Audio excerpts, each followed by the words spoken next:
Hello garden friends, this is Lori with Pollinator Garden Fun, and I'm just going to show you a few of the blooms that have been happening in mid-July here in my garden. First off is the Liatris. This plant, actually it's 3 plants I think by now. It's a large clump and these bloom in mid-July for me, and the pollinators love these. They're native to, I think, the eastern half of the United States. They're a very long-lived perennial.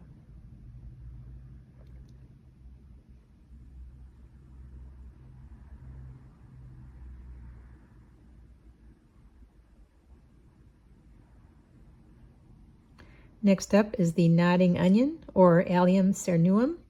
This is a native plant in the allium family, and this is very popular with all of the pollinators, especially the bumblebees, and they will hang from these flowers.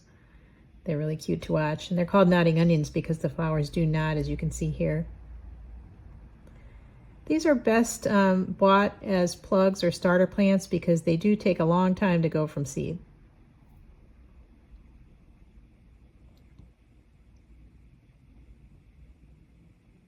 And this is not native, but this is platycodon, or balloon flower.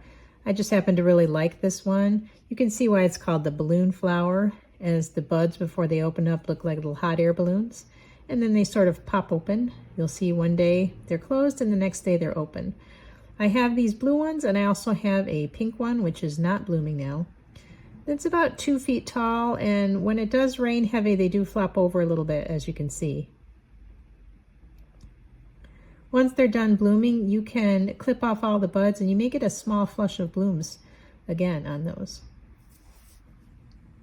This coneflower is Cheyenne Spirit.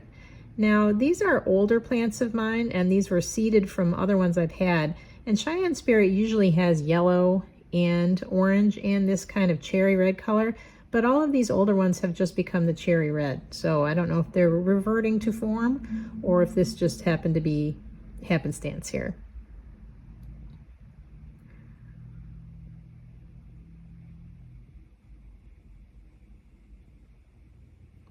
And this is Coreopsis, or tick seed.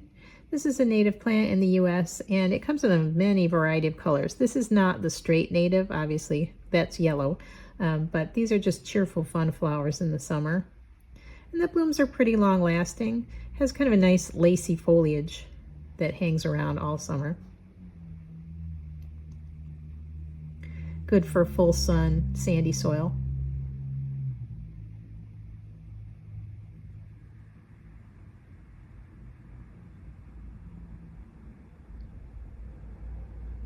Next in the back garden is the Monarda, or the bee balm.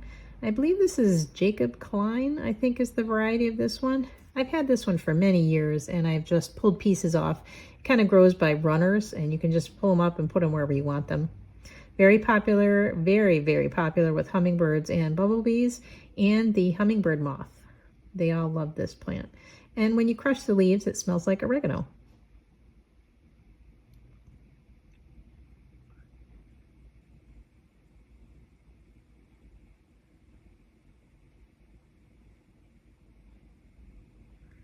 And this is a new one to me.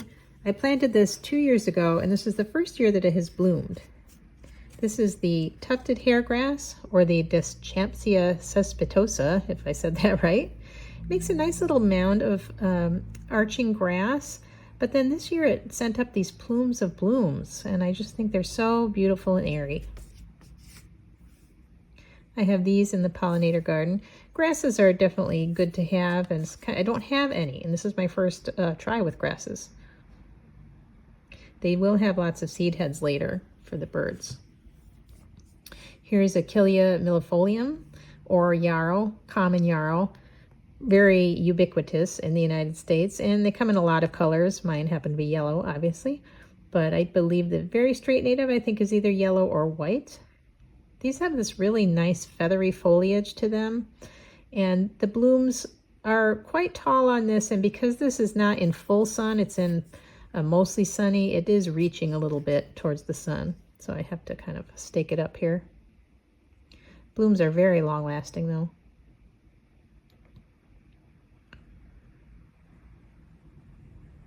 And last but not least is the Blephila hirsuta, or hairy wood mint. This is not a true mint, but if you crush the leaves, they are very minty smelling.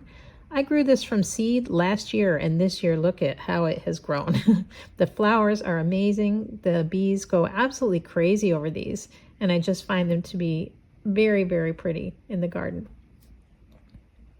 Again, these are super easy to grow. Now, this did get taller than I was expecting. It's 3 feet tall. I'm not sure why I didn't notice that it was going to be that tall, but I'm going to probably move this clump, but I love this plant. One of my new favorites. And that was just a quick little tour of mid-July blooms. I hope you have a great weekend, and I'll see you next time. Bye.